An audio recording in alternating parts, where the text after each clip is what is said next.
Seguimos en Cosa Pública 2.0 y vamos a la línea telefónica para agradecerle enormemente a Luis Hernández, editor de opinión del diario La Jornada y un gran conocedor, experto en temas sociales y políticos y lamentablemente ahora de violencia allá en el estado de Chiapas. Le agradecemos que nos tome esta llamada justamente para que nos comparte información, análisis sobre lo que está ocurriendo en el estado, este estado del sureste del país. Luis, ¿cómo estás? Muy buenas tardes.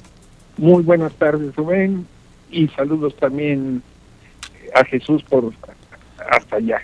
Muchísimas gracias, Luis, por atender esta llamada. Teníamos mucho interés en conversar contigo. Sabemos que pues has conocido desde hace muchas décadas. Basta recordar que formaste parte del colectivo de asesores que fueron convocados por el Ejército Zapatista de Liberación Nacional en los diálogos de San Andrés Larraínzar que tuvieron con el Estado mexicano ya hace 28 años. Y publicaste el martes esta columna, El Padre Marcelo, con esta semblanza tan profunda, tan sensible, sobre la importancia que tenía el padre Marcelo Pérez fomentando la paz entre municipios muy conflictivos en el estado de Chiapas y en general reflexionando sobre la violencia. ¿En qué situación estamos en este momento en Chiapas, Luis Hernández? Bueno, es una situación terrible, no hay otra forma de definirla. Estamos en la puerta o en un terreno de guerra civil, literalmente en distintos lugares del estado. Cada día hay enfrentamientos armados. Estamos hablando de por lo menos centenares de familias desplazadas, de familias mexicanas refugiadas en Guatemala. Qué ironía, ¿no? Los indígenas guatemaltecos pasaban a México en los 80s y aquí tenían una protección, venían huyendo de los cabiles, y ahora son campesinos mexicanos los que cruzan la frontera para el otro lado y los reciben los cabiles.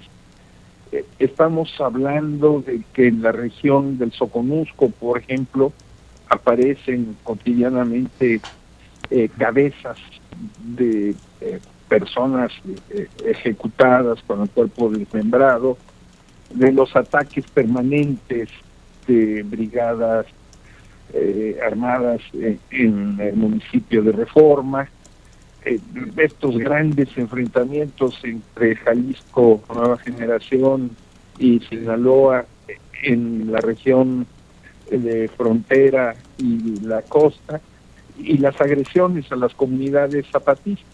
La última realizada en contra del poblado de 6 de octubre por parte de Nueva Palestina, con la participación clara de Jalisco Nueva Generación, que busca desalojarlo de tierras que llevan ocupando 30 años.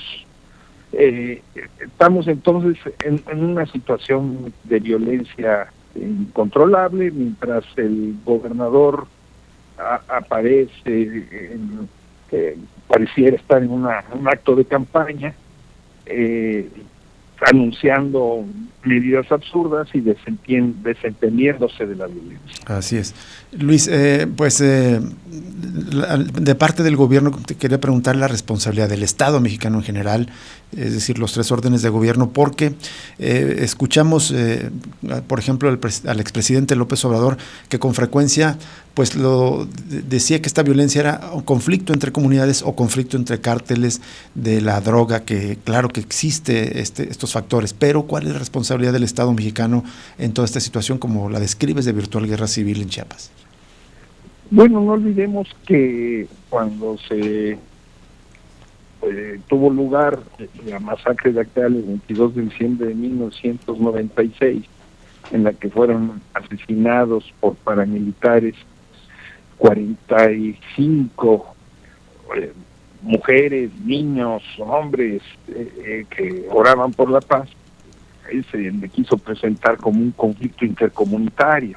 Así es. Hay una desresponsabilización permanente del Estado mexicano de lo que es una política de contrainsurgencia, es decir, una política de tolerancia, de fomento a grupos civiles armados que buscan o cortar los corredores naturales de salida de las comunidades en resistencia o atacar a los sectores intermedios que no son claramente zapatistas, pero que no están en contra de ellos, o sencillamente desplazarlos. Lo vimos como en el caso de la Horcao y el municipio de Moisés Gandhi, ahí lo que legalmente se conoce como Ocosingo, ¿no? No es la excepción ahora, no fue la excepción durante tiempos del presidente López Obrador. Hubo una deliberada política de subestimar la violencia, de decir que no existía y en todo caso adjudicársela solamente a un conflicto entre cárteles, cuando lo que hemos visto en Chiapas es la formación de grupos narcoparamilitares, lisa y llanamente.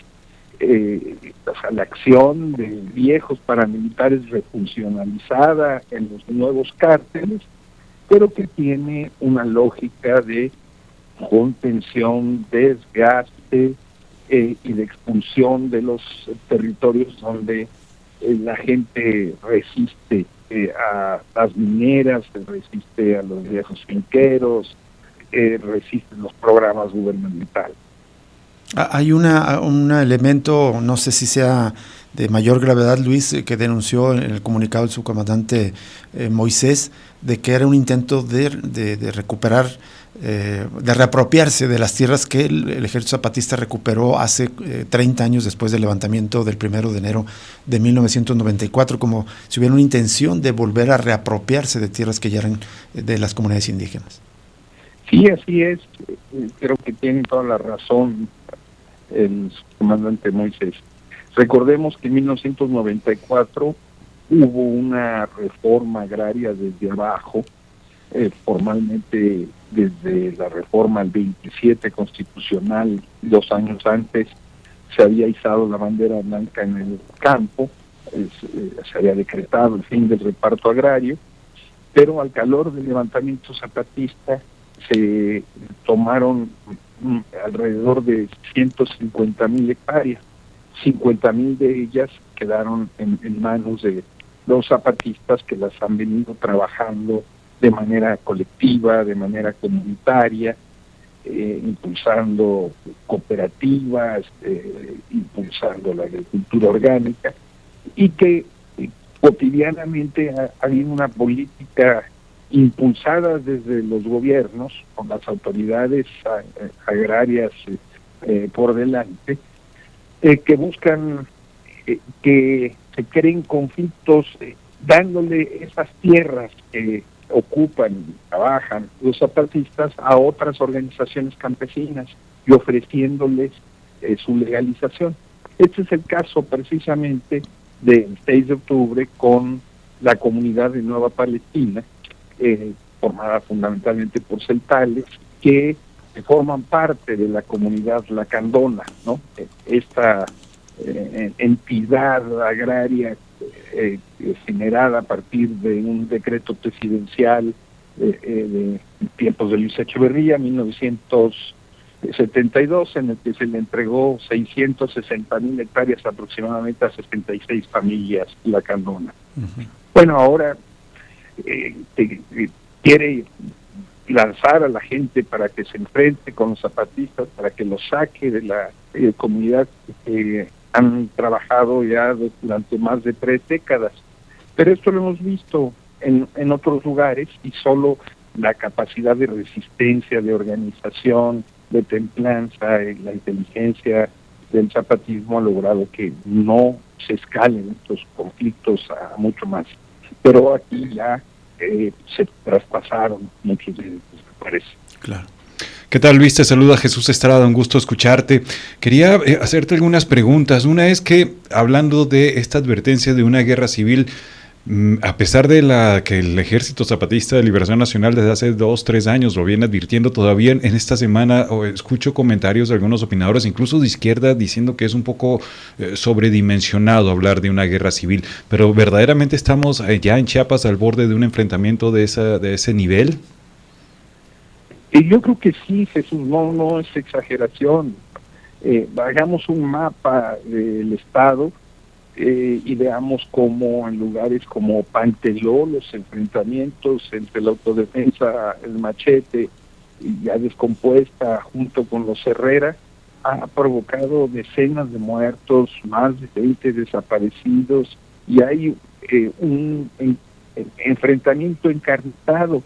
Lo mismo sucede en Chenaló, en Mitontic, en San Andrés, en lugares como San Cristóbal, a pesar de la importancia turística que hay 7 grupos de motonetos, ¿no? Uh-huh. Que se han enfrentado con una enorme violencia. Hemos visto en los diarios cómo hay verdaderas batallas campales por el control del narcomenudeo y de los mercados. En San Cristóbal de las Casas, insisto, ¿no?